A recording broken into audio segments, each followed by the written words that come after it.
course I was anxious to identify the killer. Are you trying to tell me you were lying at the identity? No, I'm not trying to tell you anything. I'm saying that at that time, I was certain Hope was the man I'd seen. Who else could it have been but Hope?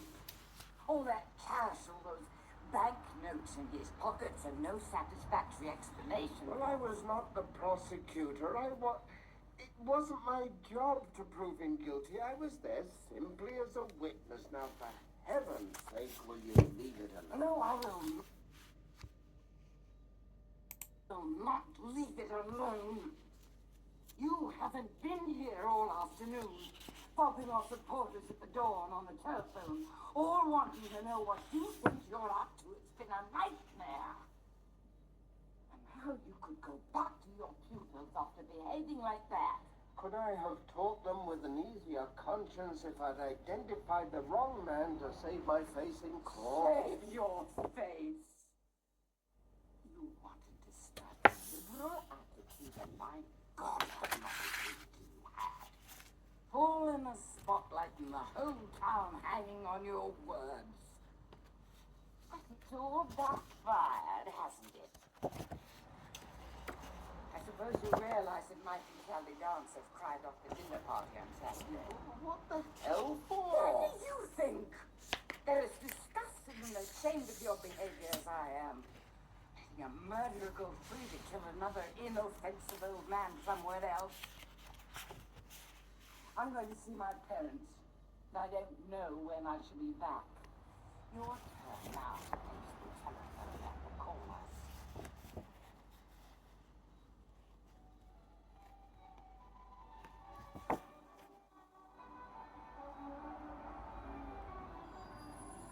Oh, no.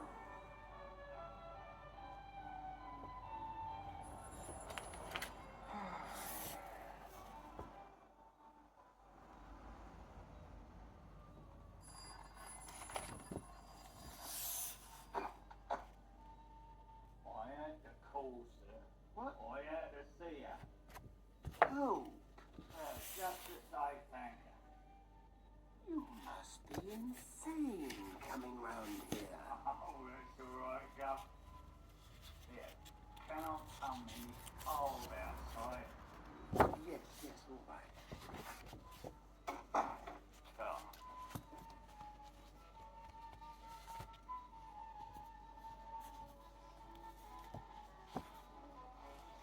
You realize that if anyone finds you've been here, we'll both be under suspicion. Oh, but I was discharged, wasn't I? Not guilty. Free to go. Have you never heard of collusion? Pardon? Collusion? If the police ever discover you've been here, they'll think we rigged the whole thing in court. Yeah, but how could we? You never spoken to me. I've been in the nick since January. Yes, you probably had a rough time of it. Why are you here? Well, just wanted to thank you, that's all. There's no need. I simply spoke the truth today. Yeah, not many people would have done what you done, oh. Not for someone like me. The kind of person you are has no bearing on the matter. I wasn't sure anymore, and I had to say so. Well, there you are then. You're a fair man and an honest man. Now, I tell you, I thought it was all up this morning. I'm 55, and if you'd have nailed me, I'd have gone down for the rest of my life. Yes, that thought had crossed my mind when I went into the witness box, but it didn't affect my evidence. If I'd still been certain you were the man I saw that night, I should have said so. But there was reasonable doubt, and I had to express it. Coppers didn't like it, you know. No, I don't suppose they did, but the police don't try the cases they bring. Ah, thank good. Oh, I don't want to seem uncivil, but I think you better go. I've had a few problems today, and if you should be found here, I'll have a great many more. Do you follow me? You want me to go? Well, I appreciate the trouble you've taken to find out where I live and to call round and thank me, but I don't think Trim's a healthiest place for you to stay. Do you? What are your plans? Well, I thought I'd probably go up to Liverpool, see me son. Bit of a surprise for him it'll be. It's a pleasant one, I hope. Yeah, he hasn't got much time for me, never had. Well, I suppose it's understandable, really. He's 32 now, and I've been in and out of stir all his life. Mr. Hope, have you got the rail fare to Liverpool? Because if you have, I'd advise you to get off there now. You said yourself the police aren't too amused at the outcome of the trial, and they'll be watching you all the way out of the county. Oh, I was careful, so no one knows I'm here. But have you got the rail fare? Look, let me give you some cash. Tide you over for a bit. Fine. God. You are a fair man. I'm being practical. It'll be bad for us both if you stay on here. And I've only got £8 in cash, but Oh, look, are you joking? I've got a pocket full, haven't I? No problem. yes, well then, I'll be off. I don't want to wear me welcome out. it's not a question of Pardon me saying so, but you're an educated man. A teacher, ain't you? what do you mean. Well, I reckon you know the law pretty well, don't you? I know it neither better nor worse than any other layman. Yeah. Why? Well, you know, I shouldn't worry too much about me calling on you, Mr. Scott. Not even if the coppers do find out. A man can't be tried twice for the same offence, now can he? Can he? Can he? Can he? Can he? Can he? Can he? Can he? Can he? Can he? Can he? Can he? Can he? Can he?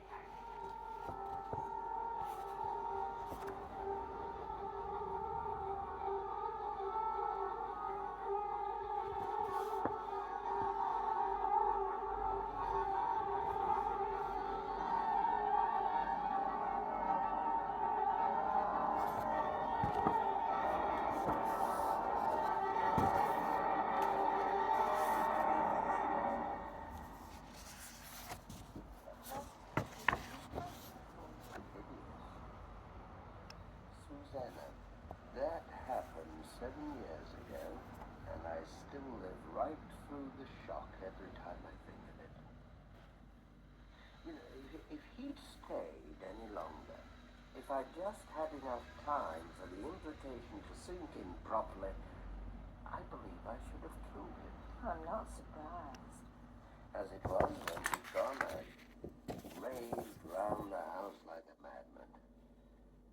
I never want to feel such humiliation, anger, frustration ever again. There was poor old Hollis, beaten to death, and I'd let his murderer escape. Awful. But did you tell anyone? The police? Your wife? Oh, fortunately, perhaps, Moira stayed the whole of that night with her parents. If she'd come back, I shouldn't have been able to conceal what I was going through. I didn't sleep at all.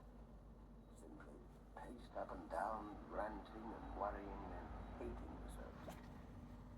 By morning, I decided on the practical course, the coward's course. I said nothing to anyone. The dreadful thing is that this Hope was right. There was nothing the police could do, even if you had told them. And he would certainly have denied it if they talked to him again. Well, that's how I tried to comfort myself, but it wasn't easy. All the time I kept wondering what had possessed the man to come and see me at all.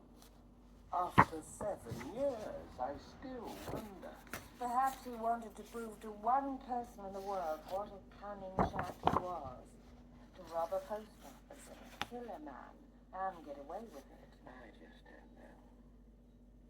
He was a pathetic creature, in all conscience, your complete recidivist. Perhaps that's why, when the crunch came, I fell over backwards trying to be fair to him. Have some more wine. You did what you thought was right at the time. And you can't go on punishing yourself forever. The one good thing to come out of all that mess was that it brought matters to a head between Moira and me. For all the wrong reasons, she'd been right about my behavior in court, and that didn't make life any easier for me. We split up shortly afterwards. I left Dream and came here.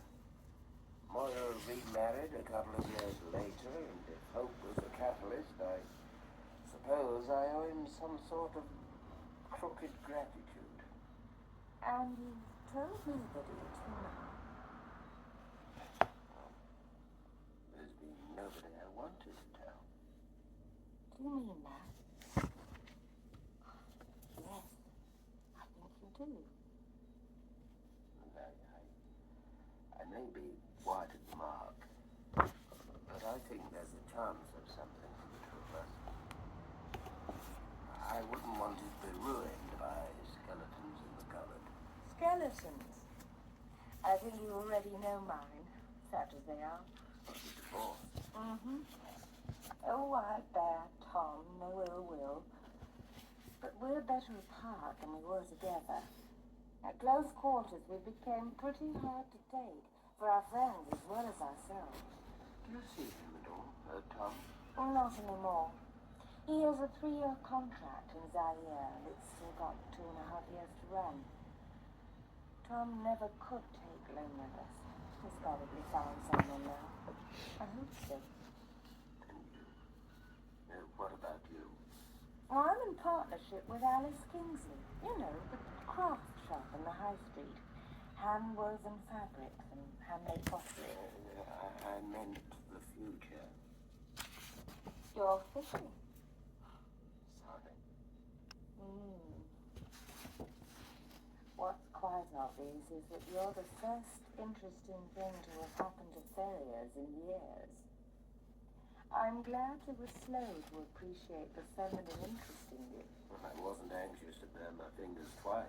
Any more than I am. Yes, I recognize that. Nevertheless, well, if you don't warm your hands by the fire, sometimes they're always going to be cold. Well, let's take it gently and see how it works out. Let's have another drink. One goes a long way off.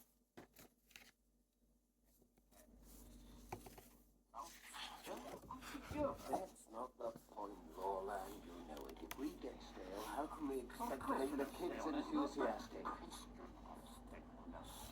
It's a matter of having carefully prepared an entire syllabus.